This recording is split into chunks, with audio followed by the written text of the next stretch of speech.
ဓမ္မတာအစိတ်သိက္ခာဝါဂုံအားဖြင့်ကြီးသောပုဂ္ဂိုလ်အားယုံတရားရဲ့ဘုရားတရားဓမ္မလေးဓမ္မတာအမိဘဘုရားဆရာသမားများ၏ဂုံကြီးတို့ကိုယုံတရားရဲ့ဘုရားတရားဓမ္မလေး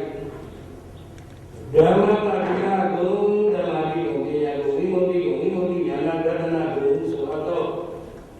ဘုံမောတို့ရဲ့ဤဆုံးတို့တော်ပြည့်ဆုံးရဟန်းများရဲ့ဆုံးရဟန်းများရဲ့ဆုံးရဟန်းဆိုတော့ဒီစွာလိမ္မာခြင်းကြီးပြကုန်သောယေနာကအတိပုဂ္ဂိုလ်တို့သည်ဒေဝတမေမြေမောဘဝခြင်းသောဘလောကနေပင်ဘာသာလာအများနဲ့ချိန်ကြီးမွန်းခြင်းငါပြေကုန်၏သမ္မာရိသဓမ္မလုံးဘဝလုံးလောကနေပြီသူကတဲ့ချမ်းသာမြတ်စွာဘုရားဘုံဘုံတို့ယန္တိလာရောက်ကြပြေကုန်၏ဣတိလိုဘဂဝတာဗုဒ္ဓမြတ်စွာဘုရားရှင်သည်ဒေဝိတာဇရကသတ်တော်နဲ့ဟောကြားတော်မူသောဣန္ဒြာမြတ်ကိုယောနိသောတတိကာရဖြင့်နှလုံးသွင်းတော်မူကြကုန်ပြီးတွင်တတ္တဝိကဌာနဌာန၏အနည်း50ပြည့်အထိတ်မှလည်းတကွပထမအကျဉ်းအားဖြင့်ပူဇော်ပွေနှင့်ကွယ်လွန်သောကြကုန်ပြီးဖြစ်သောဤတတ္တဝိကဌာနမှာဆရာဆရာမများတိတော်ဆရာဆရာမများနှင့်ဝန်ထမ်းများတောင်းတတောင်းများတို့အာဒီတတ္တပပနတ္တသာကုဏနိဗ္ဗာန်သုံးတန်သောချမ်းသာများကိုအနုဘောတုမူချမ်းသာရရသံသာသာနိဗ္ဗာန်ကိုအကျိုးလုံးနာဤကမန္တဤစု၍အိဗရိယဓမ္မယတတိကာမယတဤဘုံကြောင့်နဲ့ဤဆုံးသောသောသုံးလောကဘုရားဘုရားတိကျသောဘုရားရှင်အားတတော်ပြည့်ဤမှန်ထား၍စီမီတန်တိပါဆုံးသောပန်းတော်ဤဓာတ်တော်တွင်စကားတန်ရဲ့ဘာသာရေး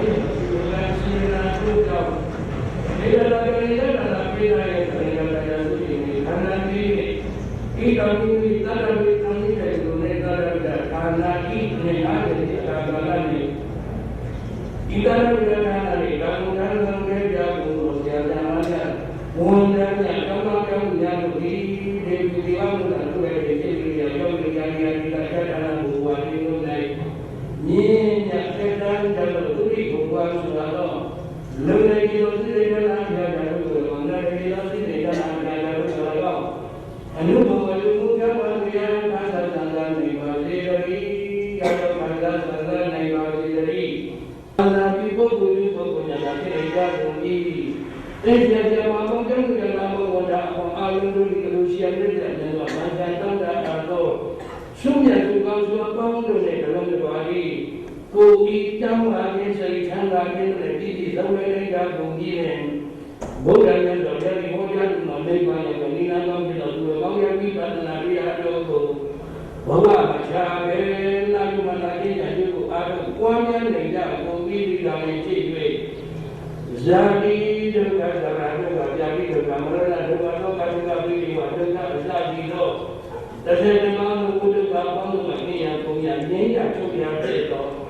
မဟာအရိယရာဇလာသောသံဃိဒုက္ခအင်းဉာဏ်မှမြတ်နိဗ္ဗာန်လို့ဘဝတူတူဖြင့်ရောက်ွယ်ရောက်ွယ်မြတ်ပြုဝဲနေကြကုန်သည်ဖြစ်ကြပါစေ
ကွေမြတ်ရကြ၍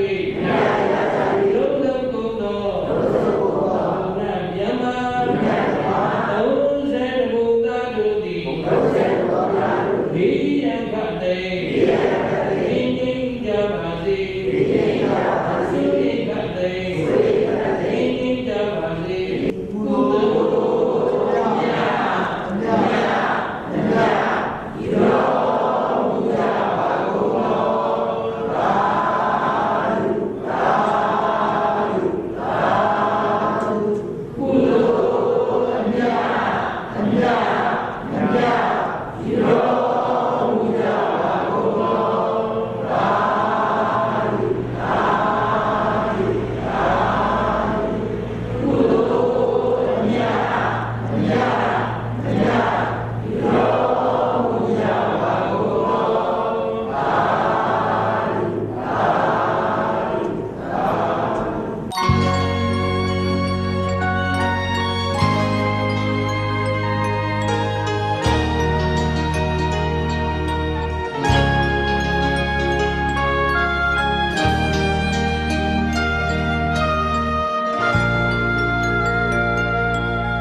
ဆုံးစွာချက်တည်းကိုဝေဖြာသည်အချီတက်ကတူမှာအချော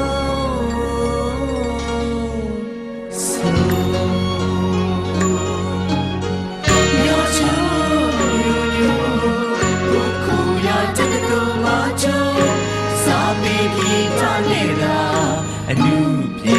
ညာအစရမလေးဆိုဒီပစ္စည်းငင်းငင်းညောင်းစွာမလို့ဒီချူဖို့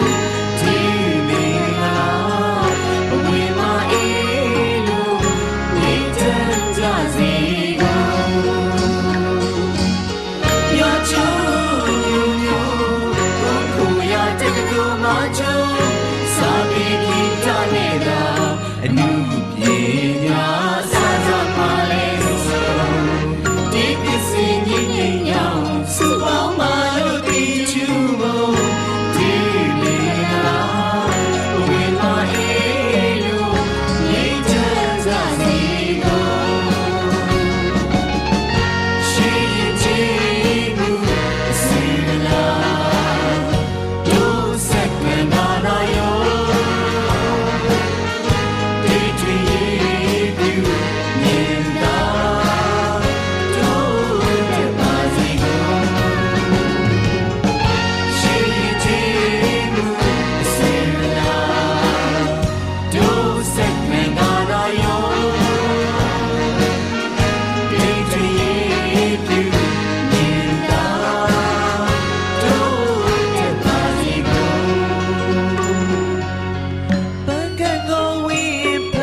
ကြိုင်လိုက်တော့တို့တဲ့သူကိုစိတ်ပန်းစုံနေဝေဝေမြတ်ကလေးကာမောအစင်စားမောပင်နာဇောအလားအဖို့မောခါ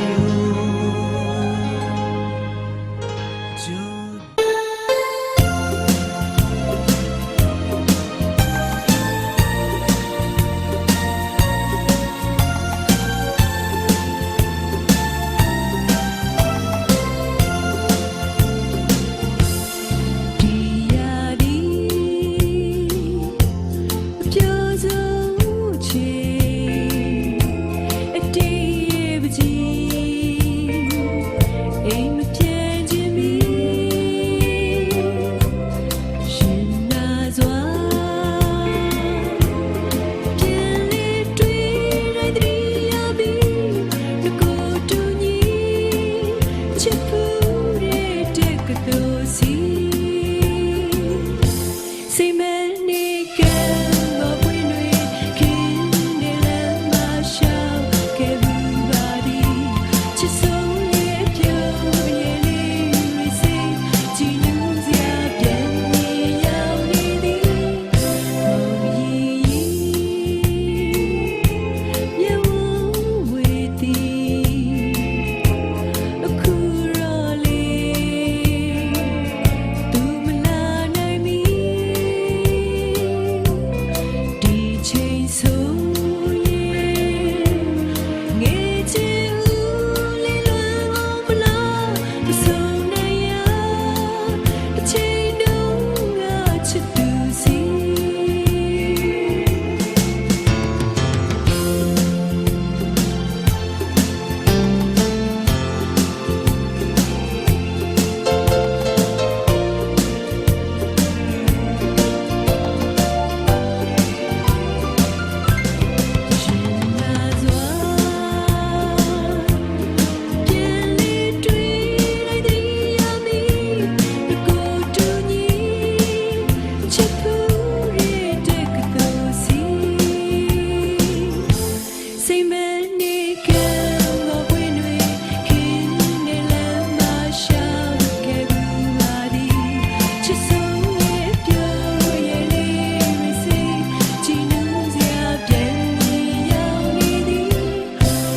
ချင်းဒီလေ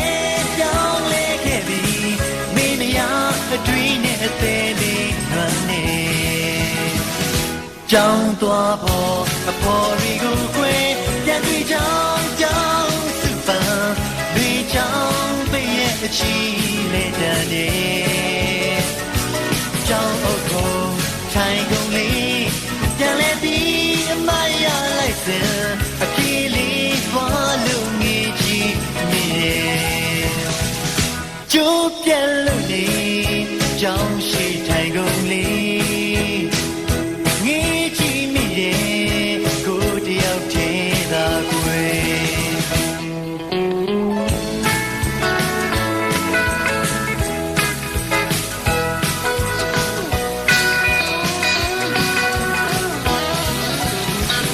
အမိတဲ့ကသူနေညီကိုကွယ်ကျွန်တော်တခါရောက်တဲ့ခိုင်မှာအတိတ်ဟောင်းလေးများသတိရလာတယ်သိရွက်ချွေမြင်မှချင်းချီလေပြောင်းလဲခဲ့ပြီမိမရအတွင်းနဲ့အသေးလေးညွှန်နေကြောင်းသွားဖို့အပေါ်ရီကိုကွယ်တန်တွေကြောင်းကြောင်းစုပန်းတွေကြောင်းပဲ့ရဲ့အချီနဲ့တန်နေကြောင်းအုပ်ကိုထိုင်ကုန်လေးပြန်လဲပြီးအမရလိုက်စင်အပြေးလေးသွားလို့ငေးကြည့်မိရဲ့ကျိုးပြက်လို့နေကြောင်းရှိထိုင်ကုန်လေးငေးကြည့်မိတယ်ကိုတယောက်ချင်းသာကွယ်ကျိုးပြက်လို့နေကြောင်းရှိထိုင်ကုန်လေးငေးကြည့်မိတယ်ကိုတယောက်ချင်းသာကွယ်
Zella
တနာဒီ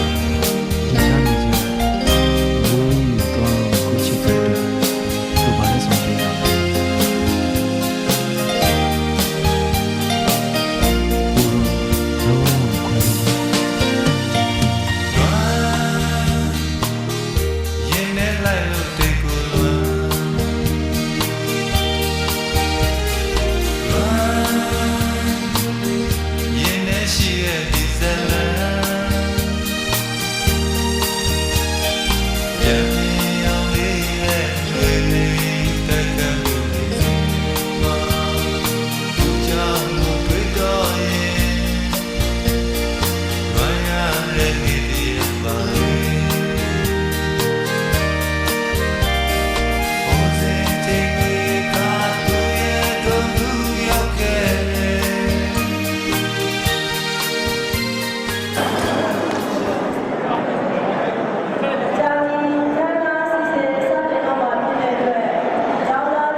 ဥစားမှာလုပ်စတာကျမတို့ပါတီတက်တဲ့လူကာဆိုလို့ရှိရင်ဒီကဲတော့စတင်ဖြစ်ပေါ်လာတယ်ဆိုတဲ့ဟာအာဆီယံပူဇော်ပဲဘယ်လိုစတင်ဖြစ်ပေါ်လာတယ်ဆိုတဲ့ဟာကိုပြောကြားပေးဖို့ကျမဥစားချင်တာပါတီဥစားခေါ်တဲ့ဒီလိုခုကနေစဖြစ်လာတယ်ဆိုတဲ့အချင်းလေးကိုဥစားခေါ်ပြပေးမှာဖြစ်ပါတယ်ကျမတို့ရှမ်းပြည်နယ်မှာရှိတဲ့တောင်ကြီးဥပစာဟောတဲ့ဟာဆိုလို့ရှိရင်1961ခုနှစ်ကနေပြီးတော့မှတကယ်ကျမတို့ကြားသမားတွေခေါ်ပါတယ်ဒီလိုပြလိုက်ဆိုပြီးခေါ်တဲ့နေရာမှာဥစာဟောလေးဆိုပြီးတော့မှစာရေးလုပ်နေပါတယ်အဲ့လိုလုပ်နေတဲ့အခါမှာဆိုလို့ရှိရင်တော့ကျမတို့ဒီ major ပေါင်းလို့10ခုပဲ major 10ခုပဲရဲ့စာရေးတော့မှဝင်နေတဲ့အကြောင်းဖြစ်ပါတယ်အဲ့ဒီစာပေါင်းလေးမှာကျွန်တော်တတဗေဒဒုက္ခဗေဒဆိုတဲ့အခါကြီးမခွဲစီပါဘူးတတဗေဒနဲ့ဒုက္ခဗေဒကိုပါဠိဗေဒဆိုတဲ့ဘာသာရပ်တစ်ခုအနေနဲ့ပဲသင်ကြားပို့ချပေးခဲ့တဲ့ဥစ္စာပေါင်းလေးဖြစ်ပါတယ်တတိယနဲ့1961ကနေတော့မှ1969ခုနှစ်အထိအဲ့ဒီနေရာမှာပဲသင်ကြားကိုသင်ကြားခဲ့ကြပြီးတော့မှတော့1968ခုနှစ်ရောက်လာတဲ့မြန်မာနိုင်ငံဆိုရရဲ့အပိချိယမှုကြောင့်ကျွန်တော်တို့ဒါပေမဲ့ဒီရှိရာအစားဒီနာမှာတောင်ကြီးကောင်းနေစီတော့မှဖြစ်ပေါ်လာပါတယ်အဲ့လိုဖြစ်ပေါ်လာတဲ့အချိန်ကျမှဒါမှမဟုတ်ဒီကောင်းနေတွေးပြီးတော့မှဖြစ်ပေါ်လာတဲ့အချိန်ကျမှလာပြီးဒီတတဗေဒဒုက္ခဗေဒဆိုတဲ့အခါကြီးပြန်ပြီးတော့မှခွဲပြီးတော့1968ခုနှစ်ကျမှတတဗေဒဘာသာရပ်ဆိုတဲ့အခါဒီတဲ့ဖြစ်ပေါ်လာတာဖြစ်တဲ့အတွက်ကြောင့်မို့အခု2018ဆိုလို့ရှိရင်1968ကနေကြည့်လိုက်မယ်ဆိုလို့ရှိရင်တော့ဒီ50တတဗေဒအသိအာမတတဗေဒဌာနတည်ထောင်ခဲ့တာဆိုလို့ရှိရင်ဒီ50ပြည့်သွားပါပြီအဲ့လိုဒီ50ပြည့်သွားတဲ့အောင်လည်းဒီပြည့်တာတော့ကျွန်တော်ရဲ့နိုင်ငံရေးတွေကလေးလာကိုယ်ကလည်းဒီနေ့တော့ဒီကတော့ပါတိုင်းတော့ကျွန်တော်ရတယ်ပြီးတော့မှကျွန်တော်တို့တဲ့လူလာနေတာမှာစာအဲ့ဒီစာစီနဲ့ပြောမှာပါလေ2018ခုနှစ်ကြာလို့ရှိရင်တော့တာဗေဒဌာနကြီးထောင်ခဲ့တာဆိုလို့ရှိရင်50ကြည့်ပါပြီ50ပြည့်တဲ့အခါမှာဒီအထိတ်ဆက်ပြီးတော့ဒီတောင်းနေရှင်းပါလေလို့လည်းပြီးခဲ့ပါတယ်အဲ့ဒီလည်းမျိုးအတိုင်းပဲကျွန်တော်တို့ကဒီခုလက်ရှိရှိနေတဲ့ဗတ်တဲ့ဘာသာတွေထပ်ဆောင်နေတဲ့ဘာမှကာထာနာတွေဘာမှကာတွေဆရာဆရာတွေအဲ့ဒီစပြီးတော့ကျွန်တော်တို့တက်နေတာတာရတဲ့အခါမှာအထိတ်မဲ့နေတဲ့လုံနေတောင်းတောင်းဟောင်းနေနေတဲ့ပြည်စုံခြင်းနဲ့ဆရာကြီးဆရာမကြီးတန်းတာနေတဲ့အချိန်မှာလည်းဆရာကြီးဆရာမကြီးကိုဒါအာဆီယံကိုပဲတစ်ခုပြုလုပ်တဲ့အခါမှာ61ဒီ50ပြောတဲ့အတွက်ကြောင့်ကျွန်တော်တို့က60ကနေတော့ဖြစ်ခဲ့တဲ့လည်း50ပေါ့နော်68ကနေတော့စာရင်းနဲ့သင်ကြားခဲ့ဆက်ဆက်တဲ့အကြောင်းကြောင့်မှလို့လည်းစနေ1968နောက်ပိုင်း1968ကနေတော့1995အထိဆိုလို့ရှိရင်ကျွန်တော်ကနှစ်တည်းစာရင်းပေါ်လေးနဲ့တင်ခဲ့ရှိပါတယ်အခုကြားပါလေတောင်းတော့ဟောင်းရတာဆိုလို့ရှိရင်လည်း1968နဲ့55မှာဒီလာတင်ကြားခဲ့တဲ့တောင်းတော့ဟောင်းရလေးပါတယ်လူတွေစိတ်ဆက်လိုက်တာကိုဒီရဲ့စိတ်ဆက်လိုက်တာဘယ်လိုလို့ဆိုပြီးတော့မှကြားရပါခဲ့တောင်းတော့ဟောင်းရလေးပါတယ်ဆိုင်ဆိုင်တိုင်းမှာပါဘူးဒီစတဲ့ကျွန်တော်ရဲ့ဘာလို့ဒီချိန်လာလဲတောင်းတော့ဟောင်းရလေးဒီခုတင်ကြားခဲ့တောင်းတော့ဟောင်းရဒီစတဲ့ကိုဒီစချပြီးရှင်နဲ့တကယ်ဖြစ်ချင်တာဖြစ်တဲ့အတွက်ကြောင့်ခုမျိုးဘယ်ကိုကျစားခဲ့ရခြင်းဖြစ်ပါတယ်လူတို့ပဲကျစားတဲ့ခါမှာလေကျွန်တော်တို့ရဲ့ရိုးစထားပြီးတော့ပါချက်တန်းထားတဲ့အတွက်ကြောင့်မို့လိုအပ်ချက်များရှိနေပြီဆိုလို့ရှိရင်ဒီဟာမျိုးများလိုအပ်ချက်များရှိနေပြီဆိုလို့ရှိရင်လည်းခုလိုလေးချပါ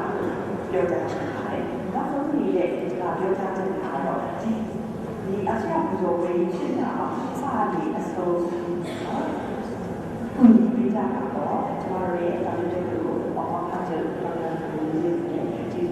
ရှိပါတယ်။ဒါမှမဟုတ်ဆက်ဆက်ပါလား။ဒီလိုရှိနေတာတွေ့ကြတယ်။ဒါဆက် Hãy subscribe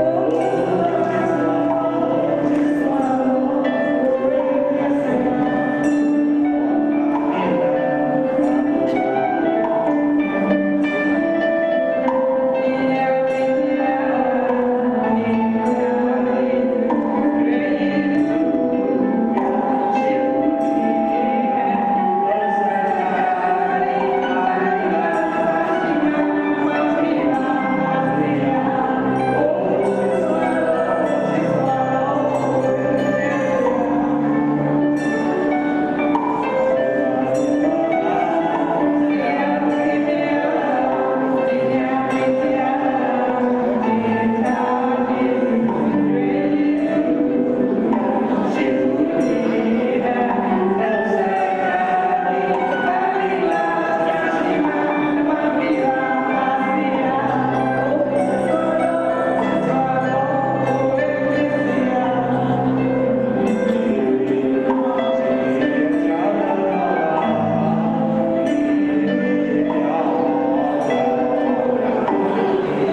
ဟုတ်လား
ဘုရားမင်္ဂလာပေါင်းပြည့်စုံတဲ့ခန္ဓာတော်ရပြကြပါတော့ဆရာကြီးဆရာမကြီးများနဲ့တူပါတောင်ကြီးတက္ကသိုလ်မှနေပြီးပညာတို့ဤတုံ့ပြန်ခဲ့ကြပါတော့ကျောင်းသားကျောင်းသူပေါင်းများအားလုံးဘုရားဓမ္မကျွန်တော်အနေနဲ့မင်္ဂလာပါလို့ပြောဆက်တာဖြစ်စေကျွန်တော်ဘယ်လိုခန္ဓာတွေမှာစကားပြောတဲ့ပြောတာရှိပါစကားပြောကောင်းတဲ့မဟုတ်ပါဘူးအဲ့တော့ဒီမှာဒီခန္ဓာပြည့်မောရှင်နဲ့ပတ်သက်ပြီးတော့သောတော်ကျိုးကျုပ်ဆရာမကြီးပြောသွားတယ်ကျွန်တော်တို့ပါဠိတက္ကသိုလ်မှာမနစ်ကသတ္တဝိဒဒီဆောင်နဲ့50ပြည့်အတိမ်မှနဲ့အပြည့်လိုပဲကျက်ပါရင်တော့ဒီကကျွန်တော်တို့ဘုရားခေါ်ပြီးတော့မေးမြန်းတဲ့အခါကျွန်တော်ကတတိယဖြစ်နေတဲ့အတွက်အဲ့ဒါဆိုလို့ရှိရင်တောင်ကြီးတက္ကသိုလ်က1968ခုနှစ်မှာပတ္တဗေဒနဲ့ယုတ်ဝိဒခွဲခဲ့တယ်ဆိုတော့ကျွန်တော်အဲ့မှာပြောခဲ့ပါတယ်။နောက်ပြီးတော့ကျွန်တော်ဒီတောင်ကြီးတက္ကသိုလ်ကိုဇော်ဝတ်ဆက်လာတဲ့ကဆရာမကြီးကိုကျွန်တော်မှာခဲ့ပါတယ်။ဒီ2018ပေါ့နော်အဲ့ဒီဟာဆိုလို့ရှိရင်တောင်ကြီးရဲ့ပတ္တဗေဒရဲ့50ပြည့်အထိမ်းမှဖြစ်တဲ့အတွက်အနည်းဆုံးဇတိလောက်လုပ်ပေးပါလို့ကျွန်တော်အမြတ်တရားခံခဲ့ပါတယ်။အခုလို့တိတ်တိတ်ဝိုင်းနဲ့စီစီကားနဲ့ကျွန်တော်ပြောင်းနေမှထားတာအမှန်ပါ။ဒီကကျောင်းအောင်နဲ့ဆရာဆရာမများရဲ့ဒီမှာအားထုတ်ဘယ်လောက်ကြီးစွမ်းဆောင်အောင်မြတ်တယ်ဆိုတာခဏတက်တည်ပြလိုက်တယ်လို့ကျွန်တော်လည်းပဲခံယူလိုက်ပါတယ်။အဲ့တော့ကျွန်တော်စကားပြောမှဆိုတဲ့အတွက်ကျွန်တော်စကားပြောကောင်းတဲ့လူလည်းမဟုတ်ဘူး။ကျွန်တော်ဘာပြောမှလည်းဒီကတော့ကျွန်တော်ပြောဆိုတဲ့ကကျွန်တော်ပြောချင်တာဆိုပြောပဲလေ။ဒီခန္ဓာတော်ကြပါလို့ကျွန်တော်ပြောချင်ပါတယ်။နောက်တစ်ခုကကျွန်တော်ဒီခန္ဓာမှာတက်တာကမကြည့်ရဘူး။ဒီတက်ရောက်လာကြားတဲ့ကျောင်းတော်ကျောင်းသားအောင်များလို့ကျွန်တော်ဒီလိုပဲခေါ်ပြစီ။အားလုံးအစိကရှိနေရေရေပြည့်တဲ့နားတော်နေတာ။အဲမနာမှကျွန်တော်ကြည့်လို့တော်တော်များများတက်ခဲ့တဲ့ကောင်ကကျောင်းတော်သားအောင်များအမှပြန်တွေ့တကယ်ချင်းတဲ့စကားပြောနေကြတဲ့အပေါ်ပြောတဲ့လူကအယူကြီးလို့ပြောတယ်အောက်ကလူကပြောနေတာပြောနေတာဒီမှာကျတော့တော်တော်စိကရှိတဲ့အတွက်ကျွန်တော်ညပဒနာမှာဒီဖြစ်ပါတယ်လို့ဆိုတာကျွန်တော်ပြောကြားလို့ပါတယ်အဲ့ဒါရှားလို့ဘာလို့လဲ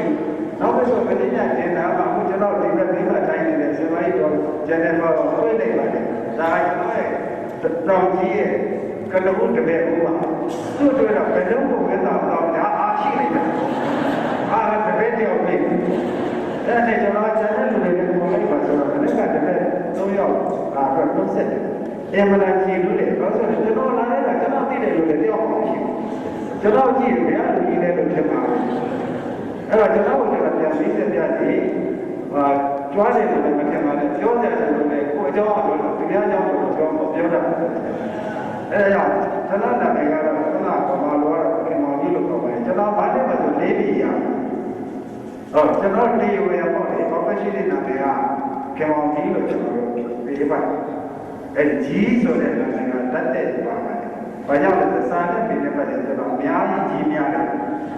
MSc PhD တွေကြောင့်အများကြီးများရဲ့အဲ့ဒါနဲ့တက်ပါဆိုအဲ့ဒါကြောင့်ခင်မောင်ကြီးပါအများဆုံးတော့ကျွန်တော်ဆရာဆရာကြီးလို့ခေါ်ပါတယ်အဲ့ဒါတို့လည်းတော်တော်များများကျွန်တော်မြန်မာနာမည်ကိုမသိပါဘူးအဲ့ဒါကျွန်တော်ဆရာဆရာကြီးဖြစ်တဲ့အတွက်ဘိုးနာမည်ဖြစ်တဲ့ဘိုးလိုဝိလာတယ်မခင်ပါနဲ့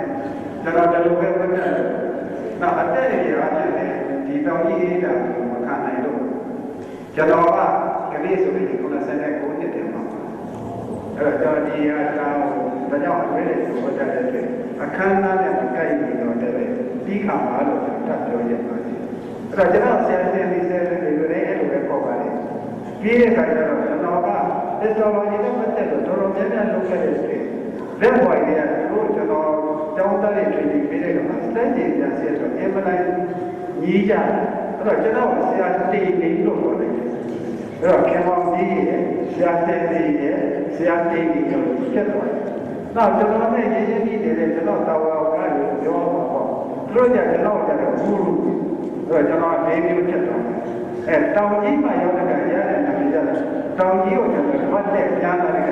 ပြန်ပြောပြအဲ့တော့မန္တလေးကတို့ဒီကျွန်တော်ပြန်ပြောဆိုလို့ရှိရင်စောစောဆရာမကြီးပြောခဲ့တယ်